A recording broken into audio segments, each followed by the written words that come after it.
Venezuela has condemned President Trump's warning that its airspace should be considered closed as a colonialist threat. The Foreign Ministry in Caracas described his social media post as an extravagant, illegal and unjustified aggression against the Venezuelan people. Earlier, Mr. Trump posted on social media, "To all airlines, pilots, drug dealers and human traffickers, please consider the airspace above and surrounding Venezuela to be closed in its entirety." Well, let's just show you some live pictures of the Venezuelan airspace that's been essentially emptied by Trump's post. The US does not have the authority to close another country's airspace, but Mr. Trump's post could lead to travel uncertainty and deter airlines from operating there. Well, Washington says it wants to combat drug trafficking, but the Venezuelan government says the aim is to depose President Nicolas Maduro, whose re-election last year was widely denounced as rigged. Our North America correspondent Sean Dilley sent this update from Washington. Tensions between the United States and Venezuela have been high for a long time now. Now, at the centre of that is down to who Venezuela might choose to call their allies that the United States might take issue with. But for President Trump, he's never made any secret of the fact that he's not a fan of President Maduro. During Donald Trump's first term in the White House behind me, he openly supported the removal of President Maduro as president of Venezuela.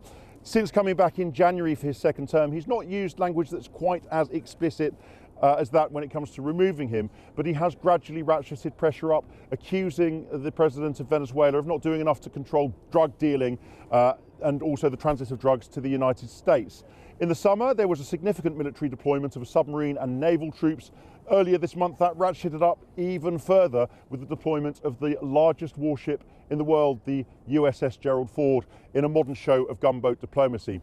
Well, earlier, the president had posted to his Truth Social platform a message to airlines, pilots, drug dealers and human traffickers, telling them that they should please consider the airspace above and surrounding Venezuela as closed completely. Caracas, they've responded angrily to America, describing them as having colonial pretensions in Latin America. And of Mr. Trump's statement, they have said that it is illegal, extravagant and unjustified. Sean Dilley there. Well, Jennifer Parker is Adjunct Fellow in Naval Studies at the University of New South Wales in Canberra and International Fellow at the London-based Council on Geostrategy. Here's her analysis.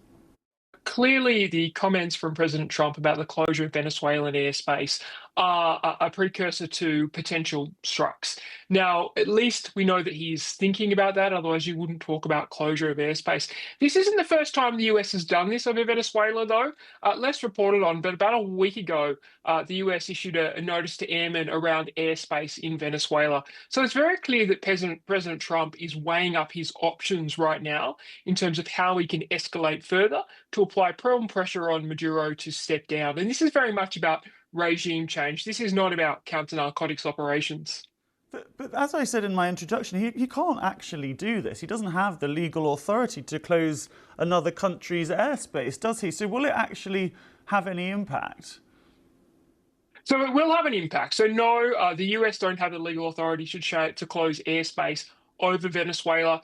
It is common, though, when a country is considering missile or airstrikes against a country, that a notice to airmen or a closure of airspace occurs. And we saw that in the Middle East in June with the strikes around Iran. And in some ways, it is actually prudent to do that because you don't want to have missiles flying in the air, UAVs operating with civilian airliners and other airspace use going on. So in some ways, it is a prudent thing to do. But you're right, the US has no legal authority to do this, but is generally a precursor to some sort of missile or other airstrikes on the country. So that must be going through President Trump's mind right now.